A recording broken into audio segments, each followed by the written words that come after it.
FIFA প্রীতি ম্যাচে মালদ্বীপকে 2-1 গোলে হারিয়ে দর্শকদের আনন্দে ভাসিয়ে বছরটা শেষ করল ফুটবলাররা।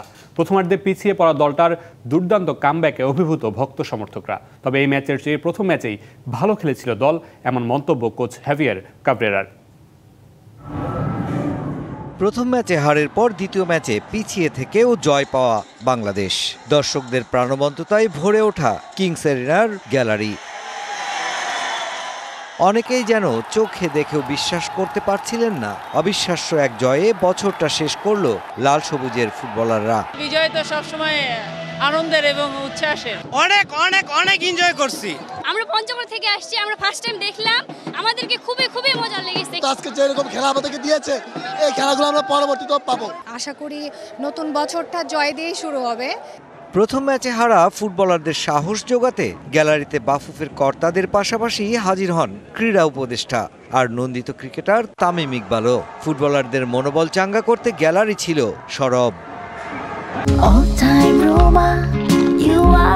All time Roma. Taste it, love it.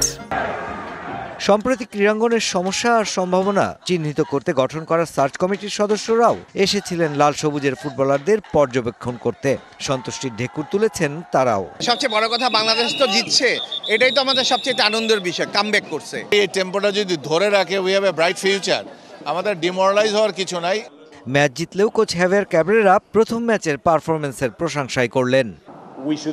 আপনারা শুধু সমালোচনা করতে পছন্দ করেন, এটা ঠিক নয়। প্রথম ম্যাচে আমরা জিততে পারতাম, সেখানে ছেলেরা আরো বেশি সুযোগ সৃষ্টি করেছিল। তবে আমি খুব একটা খুশি নই, কারণ এর আগের ম্যাচটাও জেতা উচিত ছিল।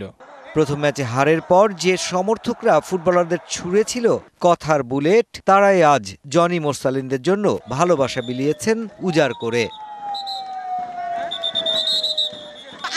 বাসা থেকে বলেই দিছে, যদি আজকের ম্যাচ না জিতে তুমি আর ঘরে ঢুকতে পারবা না। আমার ফেভারিট প্লেয়ার হচ্ছে শেখ মোরসালিন, তো তার জন্য হার্টেস্ট লাভ, আই লাভ ইউ। বাংলাদেশ জিতে গেছে, বাংলাদেশ জিতে গেছে। একজন সমর্থককে তার মা বলে দিয়েছেন, তুমি যদি আজকে হেরে যাও তবে ঘরে ঢুকতে পারবে না। সেই জায়গা থেকে বোঝা যায় যে বাংলাদেশের ফুটবলের প্রতি কতটা ভালোবাসা আছে এই দেশের মানুষের। আর সেই জায়গায় বাংলাদেশ জাতীয় ফুটবল দল আজ ম্যাচটি জিতে বছরটি শেষ করলো। শুভকামনা জাতীয় ফুটবল দলের জন্য, আগামী বছরটা হোক আরও সুন্দর। Mushfiqur Rahman, DBC news, Dhaka.